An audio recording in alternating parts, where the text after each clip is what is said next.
Hi friends, ನಮಸ್ತೆ ಎಲ್ಲರಿಗೂ. ಸವಿರುಚಿ ಚಾನಲ್ಗೆ ಮತ್ತೊಮ್ಮೆ ಸ್ವಾಗತ. ಇವತ್ತಿನ ರೆಸಿಪಿ ಬಂದು ಶಾವಿಗೆ ಉಪ್ಪಿಟ್ಟನ್ನ ಮಾಡ್ತಾ ಇದ್ದೀನಿ.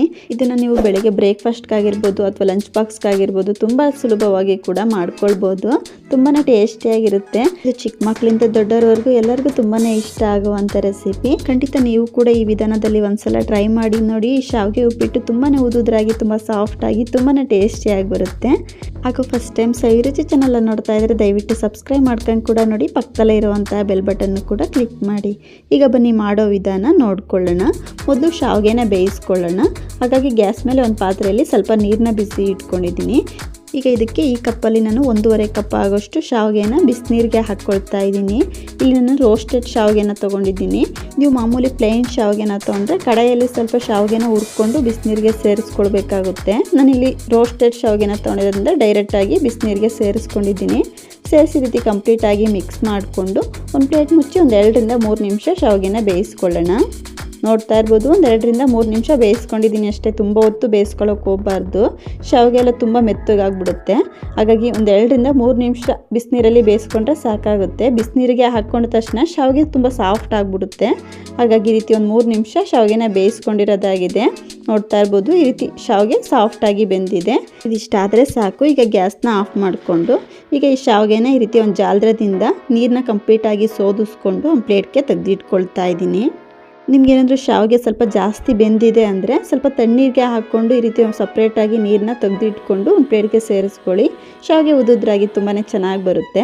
ಈ ರೀತಿ ಕಂಪ್ಲೀಟಾಗಿ ಶಾವಿಗೆನ ಒಂದು ಪ್ಲೇಟ್ಗೆ ತೆಗೆದಿಟ್ಕೊಂಡು ಸ್ವಲ್ಪ ಬಿಸಿ ಆರಕ್ಕೆ ಬಿಡಬೇಕು. ಅಷ್ಟರಲ್ಲಿ ಗ್ಯಾಸ್ ಮೇಲೆ ಒಂದು ಕಡಾಯಿನ ಬಿಸಿ ಇಟ್ಕೊಂಡು ಇದಕ್ಕೆ ಒಂದು 2-3 ಸ್ಪೂನ್ ಆಗೋಷ್ಟು ಎಣ್ಣೆನ ಹಾಕ್ಕೊಳ್ತಾ ಇದ್ದೀನಿ. ಎಣ್ಣೆ ರೀತಿ ಸ್ವಲ್ಪ ಬಿಸಿ ಆದ ನಂತರ ಇದಕ್ಕೆ ಸ್ವಲ್ಪ ಸಾಸಿವೆ ಕಾಳನ್ನ ಹಾಕ್ಕೊಳ್ತಾ ಇದ್ದೀನಿ. ಹಾಗೆ 1 ಸ್ಪೂನ್ ಆಗೋಷ್ಟು ಕಡಲೆಬೇಳೆನ ಹಾಕ್ಕೊಳ್ತಾ ಇದ್ದೀನಿ. ಹಾಗೆ 1 ಸ್ಪೂನ್ ಆಗೋಷ್ಟು ಉದ್ದಿನ ಬೇಳೆನ ಹಾಕ್ಕೊಳ್ತಾ ಇದ್ದೀನಿ.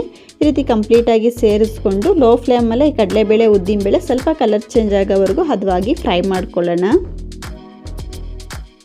ನೋಡ್ತಾ ಇರ್ಬೋದು, ಕಡಲೆಬೇಳೆ ಉದ್ದಿನಬೇಳೆ ಈ ರೀತಿ ಸ್ವಲ್ಪ ಕಲರ್ ಚೇಂಜ್ ಆದಮೇಲೆ ಇದಕ್ಕೆ ಸ್ವಲ್ಪ ಈರುಳ್ಳಿನ ಕಟ್ ಮಾಡಿ ಸೇರಿಸ್ತಾ ಇದ್ದೀನಿ. ಈರುಳ್ಳಿ ಬಂದು ಒಂದು 2 ಮೀಡಿಯಮ್ ಸೈಜ್ ಈರುಳ್ಳಿನ ಈ ರೀತಿ ಸ್ವಲ್ಪ ಸಣ್ಣದಾಗಿ ಕಟ್ ಮಾಡಿ ಸೇರಿಸ್ಕೊಂಡು ಹಾಗೆ ಒಂದು 4 ರಿಂದ 5 ಹಸಿಮೆಣಸಿನ್ಕಾಯಿನ ಸಹ ಈ ರೀತಿ ಮಧ್ಯಕ್ಕೆ ಕಟ್ ಮಾಡಿ ಸೇರಿಸ್ಕೊಂಡು ಈರುಳ್ಳಿ ಮೆಣಸಿನ್ಕಾಯಿನ ಎಣ್ಣೆಯಲ್ಲೇ ಸ್ವಲ್ಪ ಫ್ರೈ ಮಾಡ್ಕೊಳ್ಳೋಣ. ಈ ರೀತಿ ಈರುಳ್ಳಿ ಮೆಣಸಿನ್ಕಾಯಿ ಸ್ವಲ್ಪ ಫ್ರೈ ಆದಮೇಲೆ ಇದಕ್ಕೆ ಸ್ವಲ್ಪ ಹಸಿ ಕರಿಬೇವಿನ ಸೊಪ್ಪನ್ನ ಸೇರಿಸ್ಕೊಂಡು ಫ್ರೈ ಮಾಡ್ಕೊಳ್ತಾ ಇದ್ದೀನಿ. ಈ ರೀತಿ ಕರಿಬೇವಿನ ಸೊಪ್ಪನ್ನು ಸಹ ಎಣ್ಣೆಲೆ ಚೆನ್ನಾಗಿ ಫ್ರೈ ಮಾಡ್ಕೊಂಡಿದ್ದಾದಮೇಲೆ ಈಗ ಇದಕ್ಕೆ ತರಕಾರಿಗಳನ್ನ ಸೇರಿಸ್ಕೊಳ್ಳೋಣ. ನಾನಿಲ್ಲಿ ಸ್ವಲ್ಪ ಕ್ಯಾರೆಟ್ನ ಸಣ್ಣದಾಗಿ ಕಟ್ ಮಾಡಿ ಸೇರಿಸ್ತಾ ಇದ್ದೀನಿ. ಹಾಗೆ ಸ್ವಲ್ಪ ಬೀನ್ಸ್ನ ಸಹ ಈ ರೀತಿ ಕಟ್ ಮಾಡಿ ಸೇರಿಸ್ಕೊಳ್ತಾ ಇದ್ದೀನಿ. ಹಾಗೆ ನಾನು ಈ ಕಪ್ಪಲ್ಲಿ ಒಂದು 3/4 ಕಪ್ ಆಗೋಷ್ಟು ಹಸಿ ಬಟಾಣಿನ ಹಾಕ್ಕೊಳ್ತಾ ಇದ್ದೀನಿ. ಈಗ ಹಸಿ ಬಟಾಣಿ ಸೀಸನ್ ಆಗಿರೋದ್ರಿಂದ ಬಟಾಣಿ ಈಸಿಯಾಗಿ ಸಿಕ್ಕೋಗ್ಬಿಡುತ್ತೆ. ಹಾಗಾಗಿ ಹಸಿ ಬಟಾಣಿನ ಸೇರಿಸ್ಕೊಂಡಿದ್ದೀನಿ. ನೀವು ಇದ್ರ ಬದಲು ಕಡಲೆ ಬೀಜನೂ ಸಹ ಎಣ್ಣೆಯಲ್ಲಿ ಫ್ರೈ ಮಾಡ್ಕೊಳ್ಬೋದು, ಅದು ಕೂಡ ತುಂಬಾ ಚೆನ್ನಾಗಿರುತ್ತೆ. ಹಾಗೆ ತರಕಾರಿ ಫ್ರೈ ಮಾಡ್ಕೊಳ್ಳೋದಕ್ಕೆ ಸ್ವಲ್ಪ ಉಪ್ಪನ್ನ ಸೇರಿಸ್ಕೊಳ್ತಾ ಇದ್ದೀನಿ. ಈ ರೀತಿ ಸ್ವಲ್ಪ ಉಪ್ಪನ್ನ ಸೇರಿಸ್ಕೊಂಡು ತರಕಾರಿನ ಫ್ರೈ ಮಾಡ್ಕೊಳ್ಳೋದ್ರಿಂದ ತರಕಾರಿ ತುಂಬ ಸಾಫ್ಟಾಗಿ ಬೇಗನೆ ಬೆಂದೋಗ್ಬಿಡುತ್ತೆ ಅಂತ. ಈ ರೀತಿ ಮಿಕ್ಸ್ ಮಾಡ್ಕೊಳ್ತಾ ತರಕಾರಿನ ಒಂದು 2 ನಿಮಿಷ ಚೆನ್ನಾಗಿ ಫ್ರೈ ಮಾಡ್ಕೊಳ್ಳೋಣ.